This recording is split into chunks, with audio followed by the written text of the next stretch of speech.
समय हमारे साथ सुबोही खान जी जुड़े हुए हैं, सामाजिक कार्यकर्ता हैं और ये वकील भी हैं। जानेंगे इनसे क्या सोचते हैं और इनके क्या विचार है इसको लेकर, और जनसंख्या नियंत्रण हो तो किस लेवल पर होनी चाहिए। जी मैम, जो अभी बयानबाजी चल रही है और कुछ लोगों ने, प्रधानमंत्री ने कहा कि एक देशभक्ति है अगर आप करते हैं, क्योंकि जनसंख्या विस्फोट आप देखिए, यहाँ बात होती है 2 करोड़ नौकरियों को 5 करोड़ पैदा हो जाता है जब तक 2 करोड़ को दिया जाता है।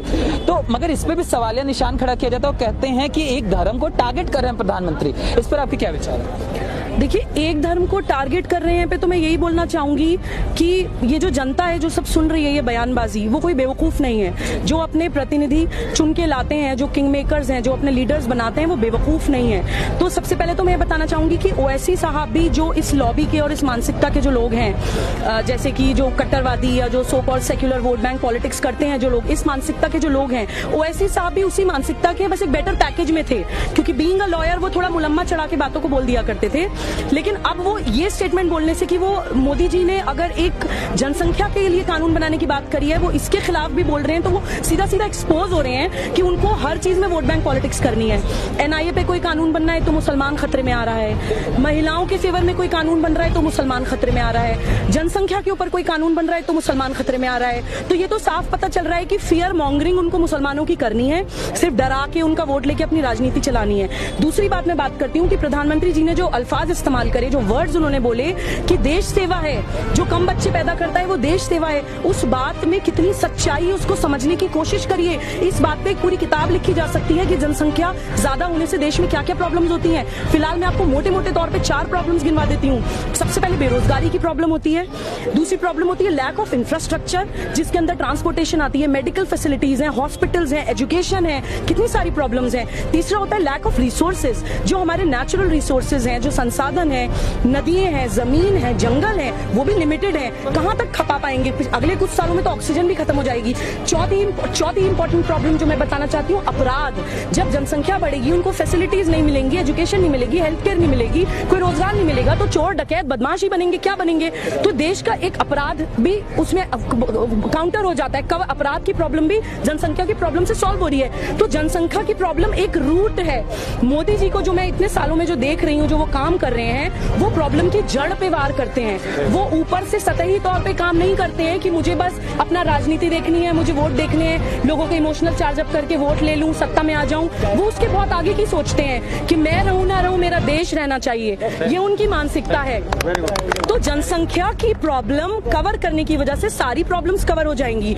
और मैं एक और स्पेशली मुस्लिम्स को ये बोलना चाहती हूँ कि आप लोग ये सोचिए कि आप लोगों, जो लोग आपको वर्गला रहे हैं उनकी तो गलती है ही, मैं बोलती हूँ आप लोगों की भी गलती है कि आप लोग क्या मतलब साइकोलॉजिकल गुलाम हैं, क्या मानसिक गुलाम है, क्या आपकी अपनी रैशनैलिटी नहीं है, या आप पढ़े लिखे नहीं है, आपको समझ नहीं आता है कि क्या हो रहा है। पिछले 70 सालों में इन सरकारों ने आपके लिए किया क्या है आज तक? आप लोगों को सिर्फ मोदी मोदी मोदी, बीजेपी बीजेपी करके इतना डरा दिया जा रहा है कि आपके फेवर में भी जो काम किया जा रहा है, आपको वो भी आपके खिलाफ लग रहा है। ऐसी मानसिकता बना दी जा रही है, फियर मॉन्गरिंग हो रही है, इंसाइट करा जा रहा है फियर कि मोदी जी, अगर मैं एक मजाक की सी बात है लेकिन बहुत गहरी बात बोल रही हूँ, कि मोदी जी अगर 56 भोग भी सजा के देंगे तो ये डर होगा कहीं इसमें जहर ना मिला हो। ये डर का माहौल क्रिएट कर दिया जा रहा है। तो देखिए, वहम का इलाज तो हकीम लुकमान के पास भी नहीं था, तो अपने दिमाग से वो वहम निकालिए। और देखिए, एक इंपॉर्टेंट बात बोलना चाह रही हूँ कि आप ये देखिए हो क्या रहा है एक्चुअली। कौन, भाषणबाजी पे मत जाइए, भाषण कोई भी कुछ भी दे सकता है, इमोशनल चार्जअप कोई भी कर सकता है। आप काम देखिए, कितने कम सालों में मुस्लिम्स के लिए भी, अगर आप मुसलमानों की भी बात करते हैं तो माइनॉरिटीज के लिए भी बीजेपी गवर्नमेंट ने, मोदी गवर्नमेंट ने कितने काम किए हैं, एजुकेशन के लिए, एम्पावरमेंट के लिए, एम्प्लॉयमेंट के लिए। कांग्रेस की सरकारों ने आपके लिए सिर्फ कमिटियां बैठा दी, कभी आपके लिए कुछ किया नहीं। वो लोग आपके एक हाथ में कुरान, एक हाथ में कंप्यूटर देने की बात करते हैं, मदरसा मॉडर्नाइजेशन की बात करते हैं, मुस्लिम बच्चों को आगे लाने की बात करते हैं, मुस्लिम कौम को मेन स्ट्रीम में लाने की बात करते हैं। तो प्लीज सोचिए समझिए और हर चीज को हिंदू मुसलमान नहीं करना शुरू कर दीजिए। एंटी मोदी करने के चक्कर में एंटी नेशनल मत हो जाइए। बस ये मैं आप लोगों से बोलना चाहता हूँ। मैम, आपने ये जो बात बोली, कुरान, लैपटॉप और जनसंख्या, ये जब बातें उठती हैं तो जो मौलाना मौलवी हैं, जो ठेकेदार अपने आप को समझते हैं इस धर्म के, वो सीधा आके खड़े कर देते हैं कि सरकार हमारे धर्म में हस्तक्षेप ना करे। ये सवाल हमेशा उठता है। वो कहते हैं सरकार का काम अपना काम करे, हमारे धर्म में हस्तक्षेप ना करे। ये हमारा मसला है, हमारा आपसी मसला है। देखिए, बीइंग अ मुस्लिम मैं आपको इसका बहुत अच्छा जवाब दे सकती हूँ, ठीक है। पहले तो वो यही से पहले डिसाइड कर लें कि धर्म है क्या उनके लिए, धर्म क्या है। जो कुरान में है वो धर्म है मुसलमानों के लिए, जो ऑथेंटिक हदीस है वो धर्म है मुसलमानों के लिए। मैं एक ट्रिपल तलाक का एग्जांपल दे देती हूँ आपको। ट्रिपल तलाक, इंस्टेंट ट्रिपल तलाक, तलाक बिद्दत का कुरान शरीफ में ना तो सूरे तलाक में कहीं जिक्र है, ना सूरे निसा में कहीं जिक्र है, ना सूरे बकर में कहीं जिक्र है, लेकिन फिर भी उसके खिलाफ कानून बनता है तो बोलते हैं धर्म में दखल हो गया, ठीक है ना। ओवैसी साहब का एक और एग्जांपल दे देती हूँ।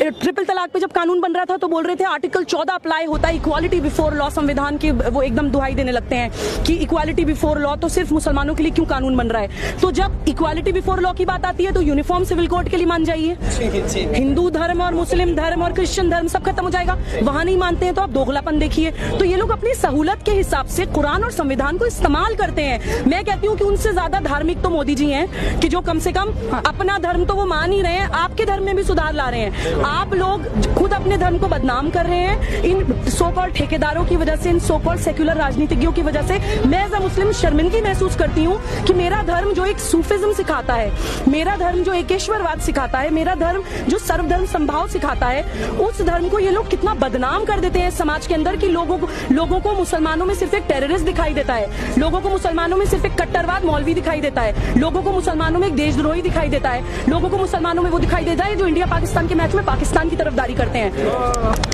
तो इस चीज के लिए मैं बोलती हूँ कि पढ़े लिखे मुसलमानों को आगे आना चाहिए, आ भी रहे हैं। और प्लीज जो लोग देख रहे हैं, जो मुझे सुन पा रहे हैं, प्लीज थोड़ा सा अपना माइंड अप्लाई करके थोड़ा सा अपनी पॉलिटिक्स चारों तरफ देखिए। ये जो टिपिकल राजनीति करते हैं ओवैसी साहब and Azam Khan and so called धर्म गुरुज, ये लोग माइनॉरिटीज के नाम पे दुनिया से जगह जगह से ज़कात के नाम पे पैसा लेके आते हैं और सारी अपनी तिजोरियां भरते हैं। उनके अपने बड़े बड़े महल हैं और आप सड़कों पे हैं। आप लोगों के लिए जो इंसान काम कर रहा है, जो इंसान आप लोगों के लिए काम कर रहा है, आप उसको शक की नजर से देख रहे हैं। आप लोग, मैं एक और एग्जांपल देना चाहती हूँ। कश्मीर में जो मुसलमान यूथ पत्थरबाजी करता है, मैं उन मुसलमान यूथ को ये बोलना चाहती हूँ कि आप लोग, हमें इस्लाम में क्या सिखाया जाता है? आखिरत सिखाई जाती है कि मरने के बाद जवाब देना पड़ेगा, अपने बुरे कर्मों का अल्लाह ताला को जवाब देना पड़ेगा।